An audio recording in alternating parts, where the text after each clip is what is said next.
Austin, the boss of Tane, loves to be the center of attention. We were at his house for a Sunday party. Under the influence of alcohol, he showed his true colors. He is as homophobic as one could possibly be, as well as sexist, racist, and believes that only his religious beliefs matter. I never liked Austin, and he didn't like me either. His house was decorated for the holidays, overdone both inside and out. I can't imagine his neighbors being thrilled about the crowds of gawkers driving by from sunset to midnight. There were Christmas trees in every room and mistletoe hanging in every hallway. Under several of them, I had already kissed Tane. After watching the football game, I was dreading the presentation of the quarterly awards. Tane thought she was going to get one, so I crossed my fingers, hoping the evening would pass quickly and we could get back home and celebrate it in the nude. To accommodate the crowd of guests, several card tables were set up. At the table in the dining room, Austin had gathered the company's elite, while everyone else sat on folding chairs. Dinner was served buffet style. After dinner, the dessert and drinks disappeared quickly. Austin behaved like his usual nitpicky self. I was stunned when he pointed in my direction and said, "There's Ricky, who had to marry outside the family." Everyone in the living room gasped, even my wife, Tane. What kind of nonsense was this? I was boiling inside. Yeah, by the time he finished high school, you were already 23, Ricky? By then, all his cousins were either married or pregnant. This made everyone howl with laughter and deeply hurt our marriage, including Tane. I remained composed, not even bothering to give him the courtesy of a reply, positive or negative. When he attends family gatherings, everyone thinks he's still searching, and that Tane must be his parole officer. Laughter shook the house. Tane didn't look at me once, but her laughter rang out as she hung on to every word Austin said. When the room quieted down, I spoke. "Austin, I remember you saying something about growing up on a farm. We all know what that means. You lost your virginity in a field with the sheep, your jeans down around your ankles." Tane gasped. "Ricky."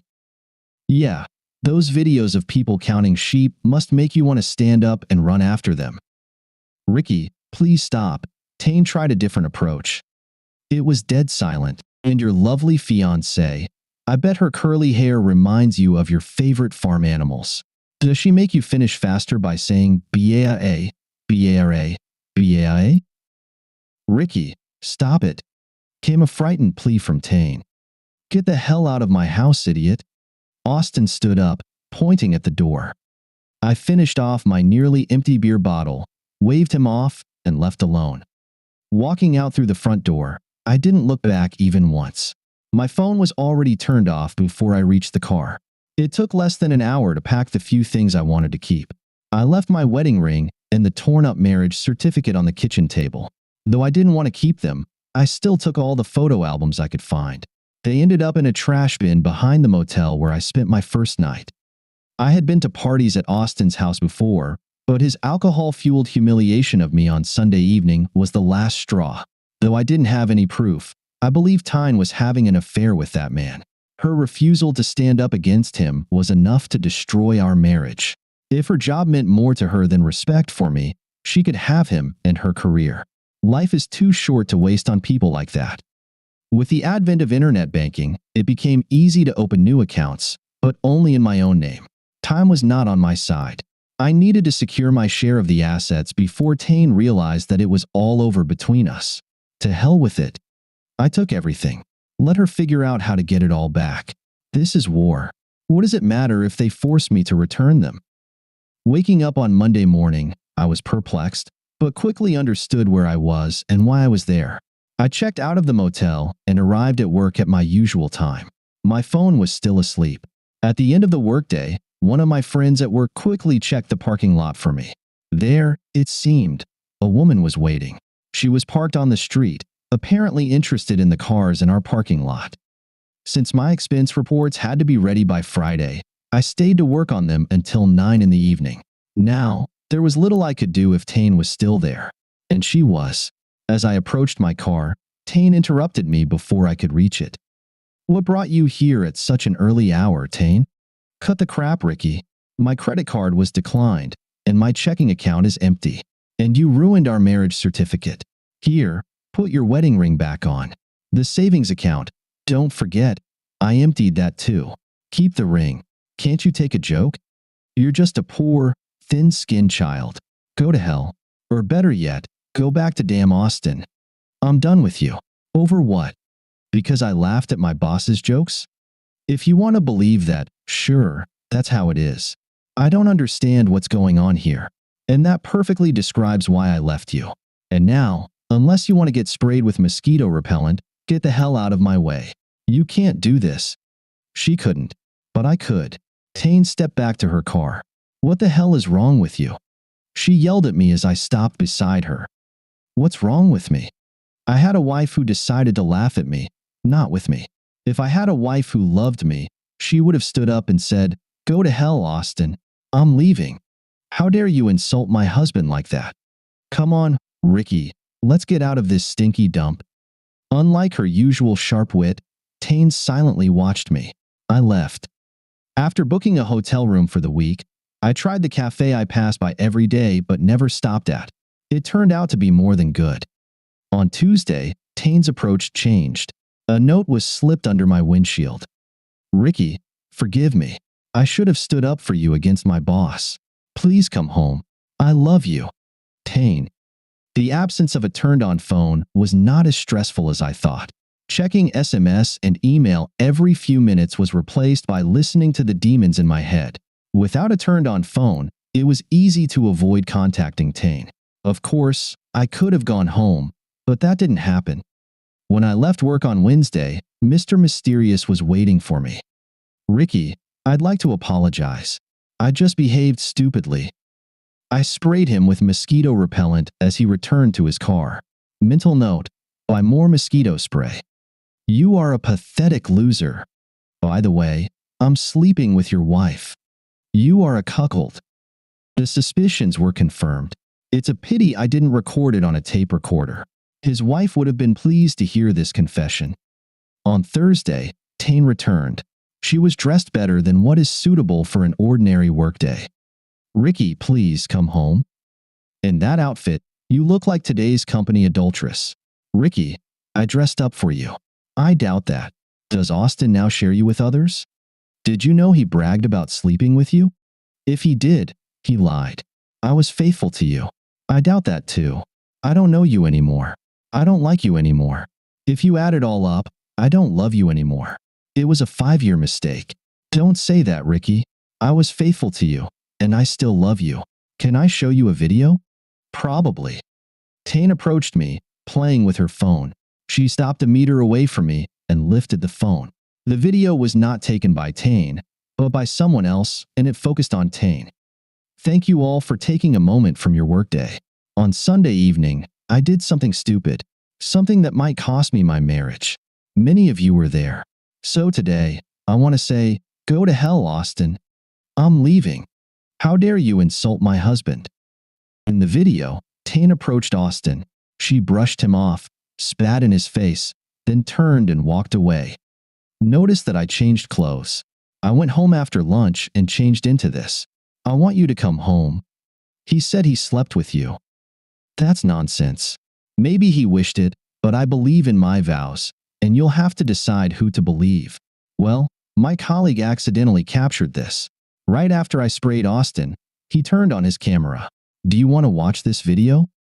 The video showed me walking away from Austin, who by then was leaning against his car, wiping his eyes. It clearly shows Austin telling me that I am a cuckold. "Ricky, that's not true. Burn that bastard. Send this to his wife. I have her email address. What can I do to prove it to you? Ask anyone for proof. There won't be any. I'm willing to take a lie detector test. When was this supposedly supposed to have happened? Help me, Ricky. I don't want to lose you over a false accusation. I know I owe you a lot for my behavior on Sunday evening, but there was never any infidelity on my part. As much as I don't want to think about it, I'm curious why he chose to humiliate me. Is this what you do when you're alone? Mock me?" Tane fought back tears. "I wasn't with him. I don't know why he was bothering you." Tane was choking on her sobs. Part of me wanted to embrace her. I loved her enough to marry her. What if that bastard just wanted revenge for a time I embarrassed him? These emotions clashed with thoughts of, what did you expect to hear from her? I still need some time, Tane. I've paid for a week at my hotel. Give me some space. Tears streamed down Tane's cheek. Please come home, Ricky. I love you. Can you still say that you love me? I love you, Tane. I just don't like you right now. Tane looked as if she was about to break down. I opened my arms, and she crashed into me. Would you like to go out for dinner? I'd love to, Ricky. There's a cafe on the corner of 3rd and Highway. Let's meet there. Dinner was somewhat awkward. Tane tried to act as if nothing had happened. I, on the other hand, was bombarded with a million what-if questions. When it was time to leave, I kissed Tane on the forehead, which made her eyes mist over. Ricky, please don't seek comfort from anyone else. You don't need revenge because I have always been faithful to you. I love you. Good night. I love you too, Tane. Be careful on your way. Having returned to my room, I forwarded the video where Austin claims that I am a cuckold to Tane, asking her to send it to Austin's wife. Unsurprisingly, Mr. Jerk was waiting for me after work on Friday. Austin didn't know that security had been alerted and was parked near my car. As I drove into the parking lot, Austin approached me, saying, "You bastard. I have to kill you." Fortunately, Austin only shot pepper spray at me. As I was wiping my eyes, he kicked me in the groin. Thankfully, the kick wasn't strong, but I still fell. He managed another solid hit before 2 security guards apprehended him. The police were called. He was charged not only with assault, but also with threatening to kill me. The guards recorded everything on video. Tane left several messages begging me to forgive her, but I still needed time. That damn pepper spray was really irritating, and I ended up throwing my clothes in the dumpster at the back of the hotel. I was glad it was Friday evening, as the only clothes I had were not suitable for work, were dirty, and I didn't want to go home and deal with Tane. On Monday morning, I checked out of the hotel fully intending to return to my home. However, after work, a couple of guys were waiting for me. "Mr. Williams, could you spare us a minute?" I couldn't catch which of them spoke, but I turned to them. "Who are you and why should I talk to you?" The shorter, and I assume older, one answered, "My name is Eric Brody. I am temporarily replacing Austin. This is James Sanger. He is from our corporate legal department. Last week, your wife resigned, and we would very much like her to reconsider her decision. Our attempts to contact her have been unsuccessful. We were hoping you could shed some light on what led to this." Sitting on the hood of my car, I briefly recounted the past week. I might have glossed over the fact that I sprayed Austin, framing it as a reaction in self-defense. That's what I told the police last Friday. He had no proof, and the video my friend took was after Austin was already on the ground swearing. Sanger tried to speak as if in court. "Listen, Mr. Williams, your wife is not entirely blameless in all this, but regardless of her behavior at work, we really want her to come back to the team. She was the leader of a team in a profitable project whose deadline is rapidly approaching. Could you try to persuade her to return?" "What do you mean by her behavior at work?" Both men looked at each other as if one of them had farted. Sanger tried to save face. "Well, it's well known in the office that she and Austin were overly friendly with each other. We have no evidence that they ever violated the company's policy, which only applies to their joint time spent during working hours. Our investigation ceased as soon as they left the workplace. If he was trying to help, he certainly didn't succeed. Listen, James, if you're not willing to share the results of your investigation with me, I have no further comments." Brody looked concerned. "As much as we would like to, Ricky, this information is considered proprietary, and employee confidentiality laws do not allow us to share it. Then, I think you'd better call Tane and ask her to try a bit harder. Good day, gentlemen." As I was leaving, I was more puzzled than ever. My initial suspicion that something was going on between Austin and Tane intensified. Instead of going home, I drove to a sports bar and called Tane from the parking lot. "Ricky, when are you coming home?" "Well, that depends on you. I just spoke with your company's legal representative a few minutes ago. He hinted that your office friends threw you under the bus for acting unprofessionally with Austin. Care to comment?" "Ricky, I've always been faithful to you." "Then let me ask differently.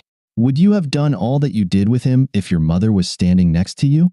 The pause spoke for her. Tane repeated, I have always been faithful to you, just not honest. I gave you a chance to confess and you didn't, and I pressed the red hang up button. Tane immediately called back.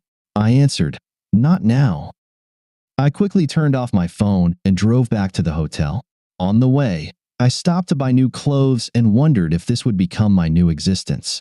One of my purchases was a landline phone. To avoid any ambush after work, I arrived at 4 in the morning and left at 1 in the afternoon. My boss was okay with it and even suggested I work remotely a few days a week. Those who needed to contact me now had my phone number. I spent the nights feeling sorry for myself and clearing out mailboxes, emails, and voicemails. Yes, it seemed Tane was hurt, but she clearly hadn't been completely honest with me. The time spent away from Tane was painful. She seemed sincere in claiming she did not cheat, but something was brewing. Sooner or later, I would have to talk to her. Around 1 in the afternoon, as I was leaving work, I was called to the reception. Are you Ricky Williams? Asked a woman dressed casually. Yes.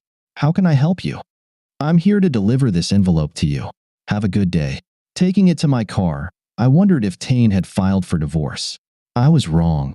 Inside was the result of a lie detector test and a signed post-nuptial agreement. I went through the lie detector results line by line. I went online to check if the company was legitimate. It turned out to be so. Have you had any kind of sexual relationship with anyone other than your husband since you started living exclusively together? No. True, have you had an emotional affair during the same period? Yes. True, only with one person? Yes. True, did you arrange meetings that your husband would not approve of? Yes. True, did you receive gifts that you should have refused? Yes. True, is this still ongoing? No. True, do you love your husband? Yes. True, there were many other basic questions, but my suspicions were confirmed. What now? I turned my phone back on and invited Tane to dinner at a cafe. Her response was a quick yes. Since dressing up for me didn't work out last time, Tane came in jeans and a hoodie. Sorry, I'm late. The traffic was just horrendous today. No problem. I didn't think you were ignoring me. That's right. So, did you get my package? I did. It's sort of a good news, bad news situation.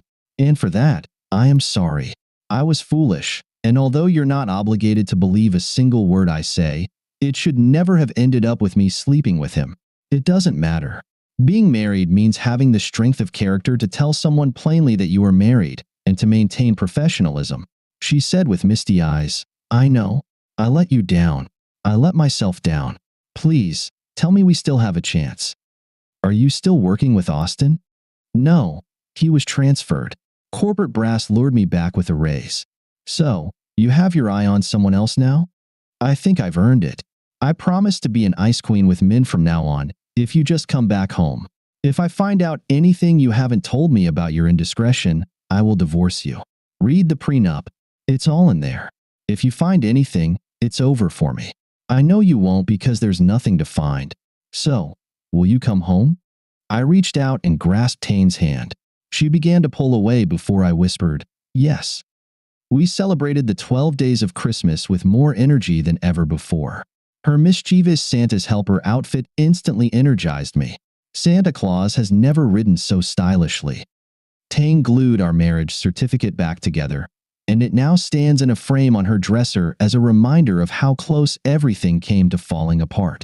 Her mother helped her restore most of the photos I had thrown away.